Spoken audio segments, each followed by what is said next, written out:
Isipin mo to, mga kachika 5 taon kayong magkasama, pero 5 taon din kayong nagtatago. 5 taon na ang tawag sa inyo ng mundo ay best friends ilang, kahit ang totoo, kayo ay magkasintahan. Tapos isang araw, bigla mong maririnig ang linyang ito, "Who would have thought we would be this free?" Mga ka-fans, ito ang kwento ng pagmamahalang piniling ilantad sa wakas, ang kwento ni na Clarice de Guzman at Trina Ray. Kung ikaw ay taga-subaybay ng SH, Reality T, at Pinoy Big Brother, siguradong kilala mo si Clarice de Guzman. Isang powerhouse singer, isang artistang puno ng emosyon, at isang babaeng maraming pinagdaanan sa mata ng publiko. Pero sa likod ng boses na bumabasag ng entablado, may kwentong tahimik na itinago sa loob ng 5 taon. At ngayong 2026, isang ehiri lang ang kailangan. Para mapahinto ang mundo ng fans, isang bakasyon sa Taiwan, isang anniversary, at sa kauna-unahang pagkakataon open na open, hindi na patago, hindi na palusot, hindi na best friends era. Noong January 11, si Trina Ray ang unang nagbigay ng sulyap sa mundo. Isang Instagram reel, simple lang kung tutuusin, makikita sila. Naglalakad sa streets ng Taiwan kumakain ng local food, nag-selfie, nagbibiruan na parang 2 taong sobrang komportable na sa isa't isa pero alam ng fans, hindi ito ordinaryong travel vlog, kasabay ng reel. Isang caption ang tumama diretso sa puso, July Little One, Happy 5th Anniversary. Who would have thought we would be this free? Mga kachika, isang tanong na puno ng pinigil na taon, isang tanong na may kasamang luha, takot, at lakas ng loob, at parang sinasabi ni Trina, sa wakas pwede na. You have a home in me, hindi doon nagtapos ang mensahe. We'll never forget how my heart loved you at 23. Always remember that you have a home in me. Got you always. Mga ka-fans, hindi lang ito love letter, ito ay pangako. 5 taon ng pananatili.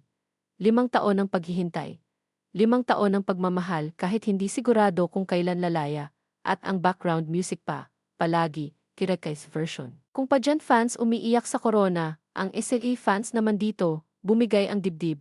Hindi nagtagal, si Clarice naman ang nag-post ng sariling reel, mas tahimik, mas simple, pero mas mabigat ang dating, makikita silang magkasamang kumakain kahit nasa eroplano naglalakad sa banyagang kalsada, mga alaala ng 5 taon na magkasama at ang caption, 5 years of you and me. Walang mahabang paliwanag, walang drama, pero alam ng fans isang buong buhay ang nakapaloob sa 4 na salitang yan. At dito na tuluyang sumabog ang damdamin ng fans. Sa isang TikTok video ni Trina, nag-comment si Clarice ng linyang tila biro, pero punong-puno ng kahulugan, sa wakas. Tapos na ang best friends era, mga kachika, kung ilang taon nilang tinawag ang isa't isa sa interview bilang kikaibigan, kung ilang beses silang umiwas, kung ilang beses may tinanong pero hindi pwedeng sagutin, tapos na. Hindi na kailangan ng cover story, hindi na kailangang magtago, balikan natin ang April, noong nasa loob pa si Clarice ng Pinoy Big Brother Celebrity Collab Edition, isang task, isang moment ng katahimikan. Isang tanong na kailangang sagutin ng buong tapang, at doon, sinabi ni Clarice sa harap ng bahay at buong bansa, I'm not straight. I am bi. Isang pag-amin na hindi scripted, isang katotohanang matagal niyang kinimkim, at kasunod nito, isa pang revelasyon, may partner ako for 4 years. Her name is Trina. Mga ka-fans, dito nagsimulang magbago ang lahat. Kalaunan, inamin ni Clarice na hindi naging madali ang lahat. May mga pagkakataong dinedeni niya si Trina, online, sa publiko, at masakit yon. Parang sobrang unfair na rin sa kanya, sabi ni Clarice, imagine, mahal mo ang tao, pero hindi mo siya pwedeng ipaglaban sa harap ng lahat. Sa isang interview kay Vice Ganda, ikinwento nila kung paano nagsimula ang lahat. Walang ingranding panliligaw, walang flowers, walang paandar, isang online interaction lang, may common friend, isang ihi story, isang fire emoji.